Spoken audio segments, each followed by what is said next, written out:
What I'm going to do first is I'm going to be talking about thyristors.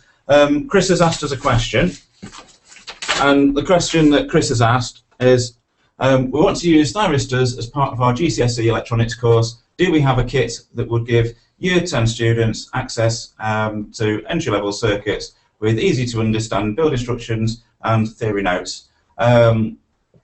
Sorry. In current electronics, why would a designer want to use a thyristor as opposed to other forms of switching is the second bit of the question. So I'm going to first look at the kits that we've got available that have thyristors in them. Now, one thing that you can do in our catalogue, on at the start of it, there's a little table, and on this it's got all the different components and all the different kits.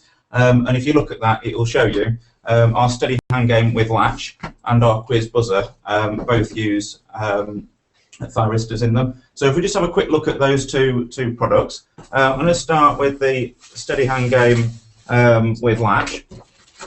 Now, normally on this, you'd have a wire track that ran with a loop on it.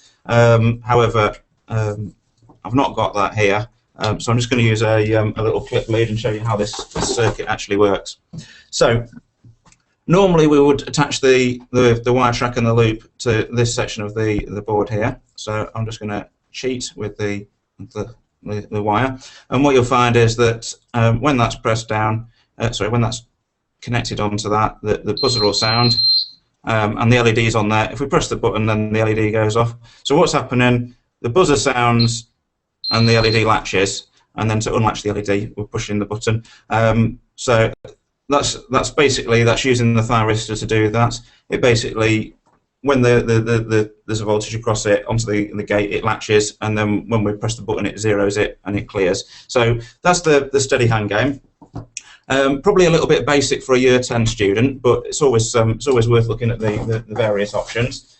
And then the next one that we've got is the quiz buzzer kit. Now, the quiz buzzers are actually a really good kit to use for doing electronics. Not only have you got thyristors on here, you've also got a transistor, and there's AND and OR gates, there's push-to-mate switches, push-to-break switch, LEDs, current limit resistors, buzzers. It ticks all the boxes, and it does actually do something useful. So on this, what happens, we push a button, and the corresponding light has lit. The other team then, they're locked out until we reset it, and again the other way around, it locks out the person. So again, this circuit, it's using the thyristor to latch the LED on. So there's two possibilities.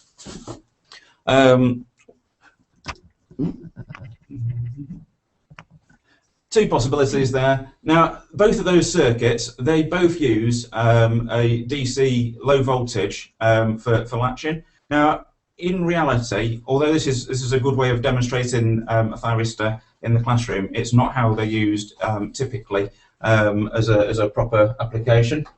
So, what you'd normally use a thyristor for is sort of on mains and when you want to do dimming control. So, if we look at a normal sine wave of mains electricity, we've got the voltage goes from 0, comes up and goes back down to 0. And what will happen, if we switch a thyristor on at some point here, as it crosses 0, the functionality of a thyristor is such that at that point there, it will automatically shut down. So what we can do, if we were to turn this on at some point here, then the thyristor will be on for all this time, and as it gets to 0, it switches off. So in order to use it, what we need to do is we need some circuitry that does 0 voltage detection, so that when that crosses that line, we know what it is.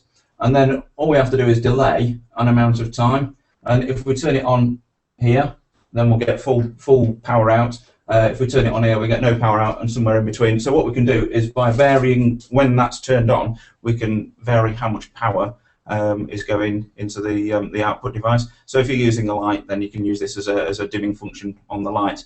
So to answer the second part of the question, why would you want to use a thyristor rather than something else? I guess other forms of switching could be a relay. A relay is obviously it's either on or it's off, whereas the thyristor, we can do this dimming. So the thyristor is useful in a mains application so that you can do the dimming.